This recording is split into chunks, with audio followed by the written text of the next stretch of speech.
on a tourné après coup, il y a 2 ans maintenant, un peu plus de 2 ans. Qu'est-ce que tu regardes comme souvenir? Est-ce que c'est un projet auquel tu penses de temps en temps? Enfin, qu'est-ce que tu regardes comme souvenir?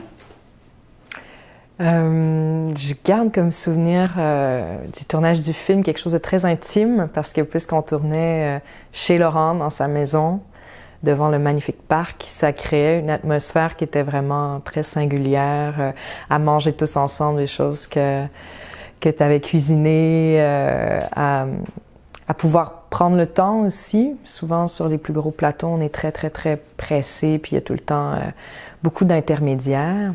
Puis là, que ça soit vraiment très direct de toi à nous, c'était vraiment une expérience nouvelle pour moi, puis très agréable. Oui, on avait beaucoup travaillé sur le côté naturel, en fait. C'est-à-dire, c'était pas spécialement un documentaire, parce que bon, il y avait toute une mise en place de films de fiction, mais je pense que vous étiez vraiment dans des conditions de jeu comme si on était venu filmer une famille, en fait. Ouais, c'est ça, on le ressent. Je pense qu'on le ressent souvent dans les scènes, ce rapport très intime de la famille. On le sent beaucoup, je pense, dans la scène où ils regardent la télé le soir, tu sais. Une scène qui peut avoir l'air très, très, très banale, mais où je trouve que les relations, les rapports entre les individus sont vraiment très clairs, très bienveillants. Et puis, la scène aussi dans la cuisine avec les 2 petites filles où je leur sers du jus, je leur sers des tartines. Tu nous avais laissé beaucoup l'espace à la spontanéité, puis je trouve que ça transparaît, puis c'est beau aussi de voir cette spontanéité-là s'exprimer chez les enfants. Puis Natacha, pour moi, elle porte vraiment ça en elle. Elle est capable d'être spontanée, d'être libre devant la caméra, puis ça, c'est très, très rare, je pense, chez les enfants. Marion, ça va?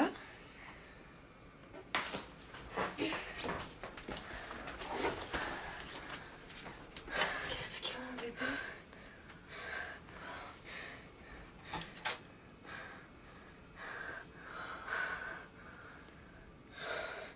J'ai fait un cauchemar.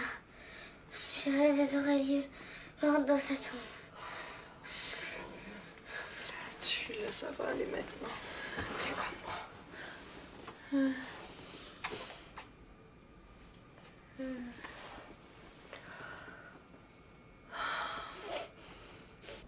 C'est drôle parce que j'ai grandi en faisant de la télévision avec énormément de textes. Tu sais, en général, plus la télé-jeunesse, c'est très, très, très explicite, ou du moins ce l'était là, à mon époque, très, très explicite. On devait tout indiquer pour être sûr que le spectateur nous suive. Donc pour moi, de me retrouver dans des contextes où je suis libre de dire ce que je sens juste, c'est toujours un bonheur immense parce que le nombre de fois sur des plateaux où j'ai dû dire des choses et en fait que je trouvais terriblement formulées, puis où le travail c'est de dire ces choses-là pour ne pas paraître idiot de les dire. Non, c'est super trippant de pouvoir avoir l'espace d'être en cohérence avec soi-même. C'est-à-dire que l'avantage, c'est que quand tu as une situation de jeu à jouer et pas un dialogue, inévitablement, tu deviens naturel. Parce que tu es obligé de vivre la scène de façon réelle pour pouvoir la jouer. Alors que quand tu as un dialogue à jouer, tu mets toute ton énergie sur le fait de dire ton texte, en fait.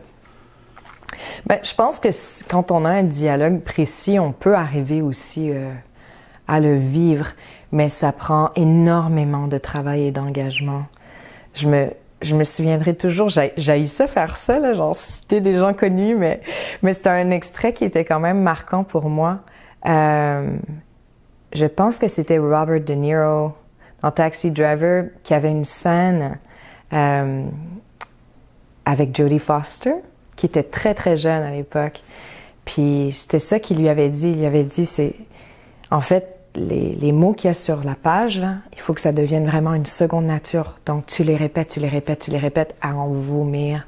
tellement qu'il faut que ça soit imprégné dans tes cellules. Et je le crois de plus en plus, hein, que c'est le travail qu'on doit faire si on veut arriver à un rendu de dialogue qui est surprenant pour nous-mêmes. Parce que c'est tellement facile comme acteur de tomber dans nos recettes, dans nos béquilles, dans nos zones de facilité. Puis dans ces moments-là, on peut pas être surpris. On peut pas être surpris de soi. Et puis, moi, je suis surprise de moi au quotidien, là, dans le sens où, tu sais, je veux dire, il y a plein de moments dans ma journée où j'ai pas du tout contrôle sur ce qui se passe. Et puis, je suis surprise, puis je pense que c'est ça qu'il faut qu'on réussisse à rendre dans la fiction. C'est ça qui peut faire en sorte que les personnages sont multidimensionnels et ils nous intéressent. Marc?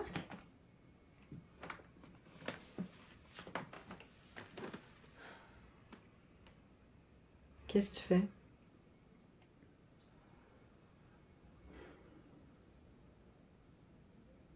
Il faut que tu retournes travailler, parce que si tu restes ici, tu vas juste t'enfoncer, là.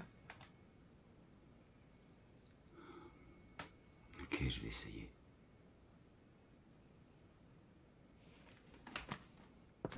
Le projet du film consistait à raconter une famille qui était fonctionnelle.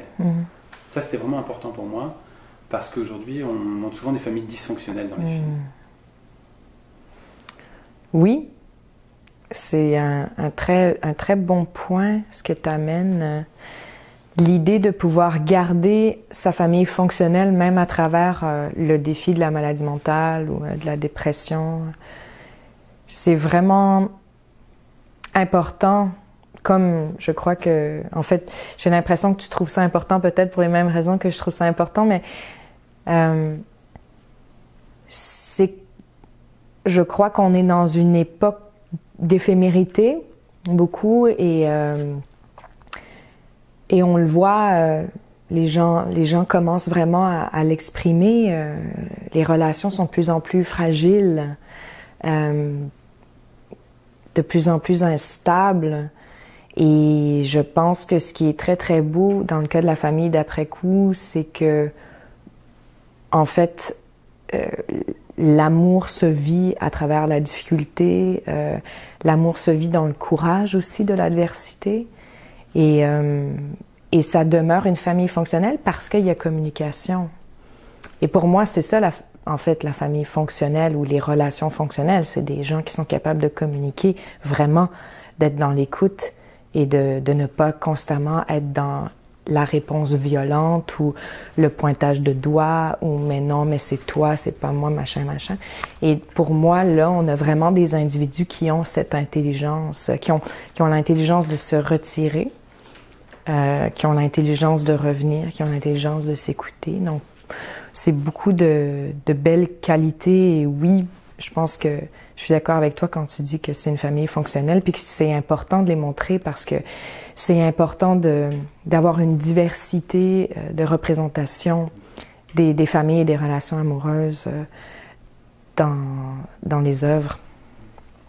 Parce qu'en fait, l'idée, c'est que on montre de plus en plus que les difficultés sont un obstacle à l'amour, alors qu'en fait, c'est une composante de l'amour.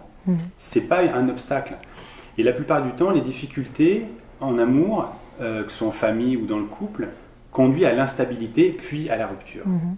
Et là, vraiment, sur après-coup, on a vraiment travaillé sur cette notion, ça apparaît beaucoup, les spectateurs ont beaucoup souligné cette question-là. Je pense qu'ils ont été très touchés de voir que c'est une famille qui lutte contre l'adversité, mais qui s'aime. Oui. Mais c'est intéressant le rapport à l'adversité. J'entendais une journaliste l'autre jour dire que les réseaux sociaux ont fait en sorte que les gens ont de plus en plus de difficultés à accepter l'adversité parce que ce qu'ils voient, c'est juste une représentation magnifiée de la vie des autres. Et donc, ils se disent, mais pourquoi moi, c'est pas comme ça ma vie? Et donc, je mérite aussi cette vie magnifique. Donc, quand il y a des obstacles qui arrivent, ils refusent et ils trouvent ça injuste. Et je pense que on a vraiment une refonte de valeurs à vivre en société en ce moment. On a eu donc cette forme de méritocratie qui nous a vraiment constitués comme socialement pendant des siècles et des siècles. Cette méritocratie-là ne fonctionne plus vraiment. Il faut trouver autre chose, mais revenir aussi revenir à une vraie forme de réalité. Et c'est intéressant parce que je pense que notre époque nous donne beaucoup de raisons et de moyens pour fuir. Fuir notre réalité, fuir l'adversité, fuir plein de choses.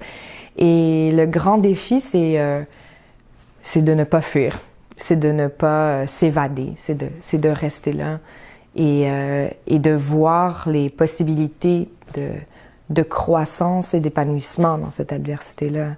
Je crois beaucoup que c'est comme ça qu'on grandit. C'est toutes les formes d'adversité que j'ai rencontrées dans ma vie qui font qu'aujourd'hui, je suis une personne avec certaines qualités. Ça vient pas tout seul. Là, si tu vas pas voir un psychiatre, je quitte la maison, je prends Marion avec moi, puis je m'installe chez mon frère, OK?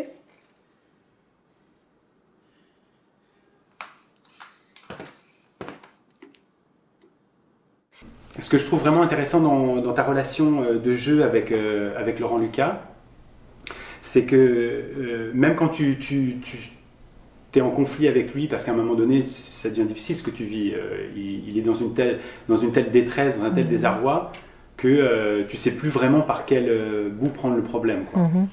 Mais même quand tu lui fais des reproches, même quand tu lui dis qu'il faut qu'il arrête de s'enfoncer, on sent que tu l'aimes.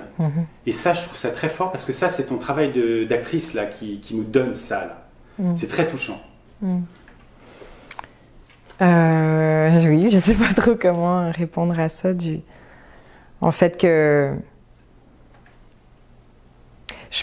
je crois beaucoup en la complexité des rapports. Donc pour moi, avoir une scène où les gens se font des reproches et sont en conflit, c'est que ce qui se passe, c'est pas intéressant. Je pense que c'est pour ça que je cherche constamment dans mon travail, puis je le fais aussi profondément inconsciemment, là, c'est à complexifier les rapports, à complexifier les dynamiques, à ce qu'il y ait beaucoup de nuances dans la dynamique. Donc, peut-être que c'est ça qu'on perçoit, peut-être que c'est ça qui fait qu'on perçoit qu'il y a toujours un courant d'amour qui est sous-jacent, même au conflit.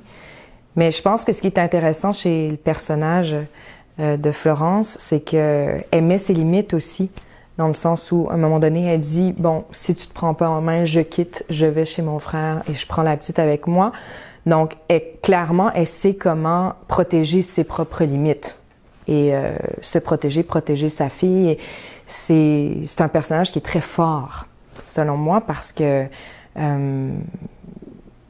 est capable d'avoir cette clairvoyance-là et elle n'a pas peur de s'affirmer. Elle s'affirme et elle vit avec les conséquences. Et puis, c'est tout à son honneur et ça lui sert bien. Alors c'est sûr que je me sens redevable vis-à-vis d'Aurélie. Mais si je vais voir sa mère pour lui dire un truc pareil, mais elle va me prendre pour un dingue. Et en même temps, si je le fais pas...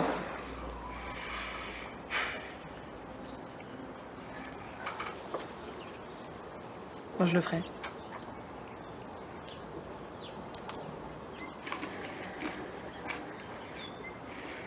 Ce que j'ai apprécié, c'est que t'es pas tombé dans l'erreur d'être égocentrique avec ton personnage, c'est-à-dire de vouloir absolument montrer que ton personnage existe. Tu t'es vraiment mis à la disposition du personnage qui souffre. Et du coup, ton personnage en devient fort. Et ça, c'est très habile et très intéressant ce que tu as fait. Tu es vraiment dans l'écoute. On sent que tu écoutes sa peine, sa souffrance, et ta réponse devient émouvante. Donc vraiment, les spectateurs qui ont vu le film ont tous remarqué ça. Mais c'est intéressant que tu parles d'écoute parce que moi, je crois qu'on n'est pas très différent comme acteur qu'on est comme personne. Et je sais que l'écoute, et ça, c'est sûr que ça m'a été transmis de mes parents, ça a toujours été au centre de mon rapport à l'autre. Et je trouve ça excessivement important de me taire et d'écouter dans la majorité des cas. C'est peut-être, en fait, c'est peut-être pour ça que on me dit souvent que je suis un peu mystérieuse, que je suis... Mais bon, moi, je le vois pas comme ça. Je le vois plus comme... En fait, je prends le temps d'écouter et de laisser l'espace à l'autre de s'exprimer pour ensuite savoir aussi quelle est la place qui m'est laissée à moi pour être et de quoi l'autre a besoin. Et, je sais pas. C'est-à-dire que pour écouter l'autre, il faut que ce soit un plaisir. Il ne faut pas que ce soit une corvée. Et aujourd'hui, il y a un tel égocentrisme de chaque personne est tellement sur sa personne, sur sa propre personne, qu'il n'y a plus d'écoute en fait, et il n'y a pas d'amour sans écoute. Et c'est ça que j'aime beaucoup dans ton personnage, c'est tu démontres que plus tu écoutes quelqu'un, plus tu écoutes vraiment sincèrement la souffrance des autres, et plus tu en es récompensé en retour. Ouais. Et je pense que l'écoute des autres, c'est une curiosité profonde des autres. Et la curiosité, pour moi, c'est aussi ce qui est à la base de la création. Dans le sens où je pense pas qu'on peut être vraiment un créateur si on n'est pas curieux. Et en tout cas, moi, ma façon de vivre ça, de vivre ma vie de créatrice, puis ma vie d'humaine, ben c'est dans cette curiosité-là que j'ai depuis que je suis enfant, puis qui fait que j'écoute et que je regarde les gens dans les yeux. Et ça, souvent, ça passe pas facilement, en fait. Les gens sont très, très, très intimidés et ils ont l'impression que j'essaie de voir à travers eux. Quand non, je vois absolument rien à travers eux. Je suis pas une sorcière. Mais je pense en fait qu'on peut quasiment tout voir à l'extérieur des gens, à travers ce qu'ils projettent. Tu as une écoute qui est pénétrante, donc les gens le sentent. Ouais, c'est ça. Et puis je pense que c'est assez rare et c'est assez intimidant pour la majorité des gens. Mais pour moi, c'est vraiment une richesse. De toute façon, c'est pas quelque chose que je contrôle, là. Alors, je ne me censurerai pas dans l'écoute.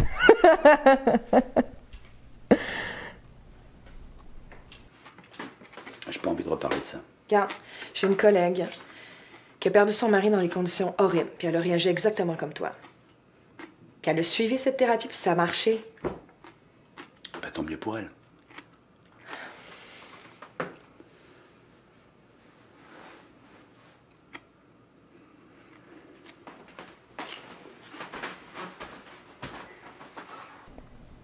Je pense souvent à la fiction avec laquelle j'ai grandi et j'ai l'impression que c'est une fiction où justement les personnages étaient souvent très faibles.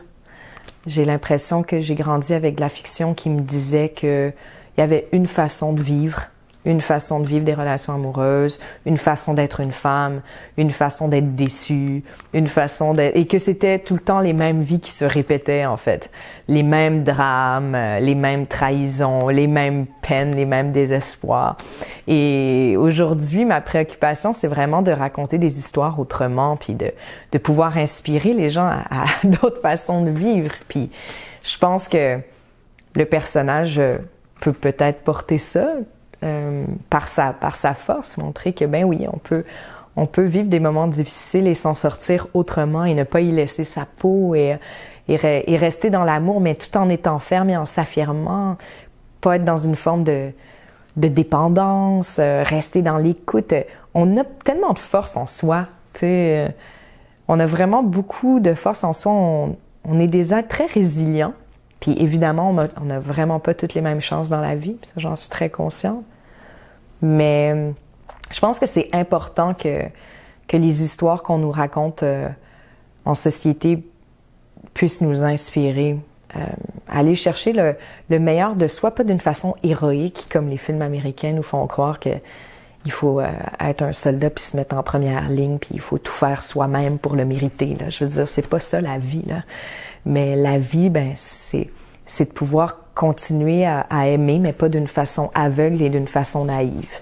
Mais justement, c'est d'être flexible, c'est de souffrir, puis de l'accepter, puis d'accepter cette forme d'altérité-là, puis de l'embrasser, puis de continuer, tu sais.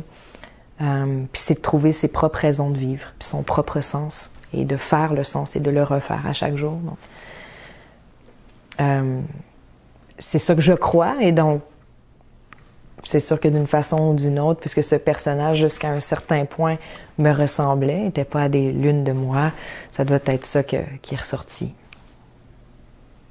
Justement, tu as eu l'impression de créer un personnage différent de toi ou proche? Est-ce que tu avais l'impression d'être toi-même ou d'être quand même un personnage?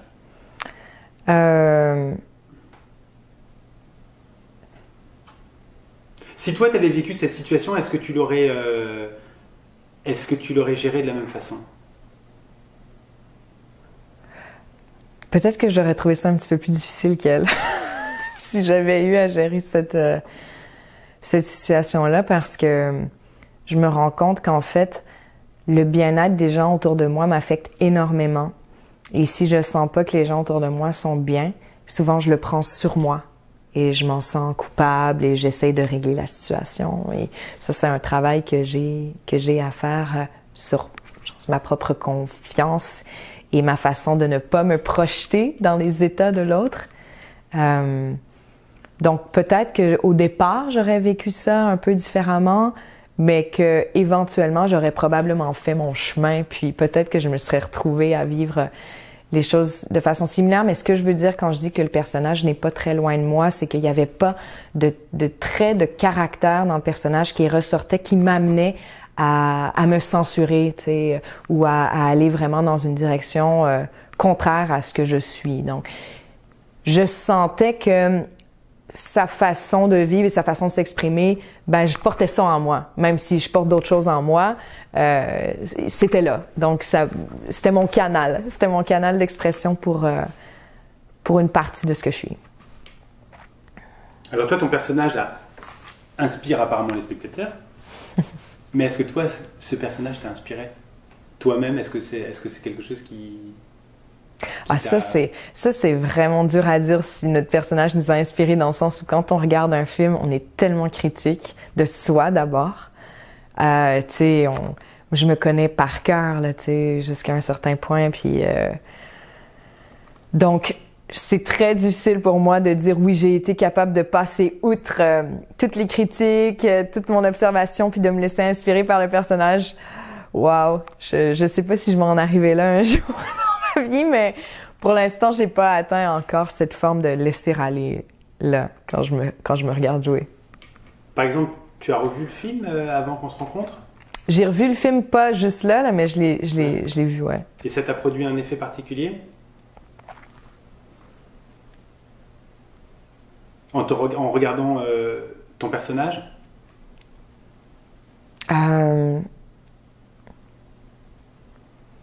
Ben, je le trouvais très juste, en fait.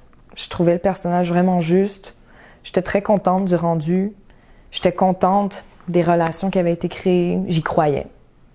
Donc, en fait, moi, c'est ça que je demande comme spectatrice, c'est d'y croire. Et il y a tellement de choses qui peuvent faire en sorte qu'on n'y croit pas. Que quand j'y crois, c'est déjà une grande victoire. Ça va, t'as l'air préoccupé? Non, rien, ça va. C'est ça? Écoute, le psychologue m'a proposé de faire une expérience vraiment bizarre. C'est quoi? Il m'a pas dit grand-chose, mais ça s'appelle une communication induite après la mort. Quoi? Une communication induite après la mort. Après la mort. Tu as cherché sur Internet ce que ça voulait dire ou... Non, il m'a dit qu'il fallait pas que j'en sache trop avant de le faire. Ouais, mais c'est un peu... Bah, c'est bizarre, non? Mais c'est un bon psy, t'as confiance en lui. Ouais, mais bon, écoute, je me sens tellement mieux, là. J'ai pas envie que ce truc, je sais pas, moi, plus ou moins occulte, me fasse retourner en arrière. Tu comprends? Ouais, mais je sais pas quoi te dire. Tu as réussi dans le film à montrer une femme moderne, digne et inspirante. Ben, je te remercie du compliment. J'essaie d'être une femme moderne, digne et inspirante dans ma propre vie, mais c'est tout un défi. C'est tout un défi, mais je pense que c'est une responsabilité aujourd'hui pour une créatrice québécoise. Moi, je vois ça comme une responsabilité d'être une femme moderne qui tente d'inspirer, parce que je me sens tellement privilégiée d'être ce que je suis, de vivre dans les conditions dans lesquelles je vis, que c'est même pas un choix. Pour moi, c'est un devoir, en fait. Puis c'est un devoir de transmettre ça et de transmettre ce désir de liberté et ce désir d'affirmation. Eh bien, merci Laurence. Merci Noël.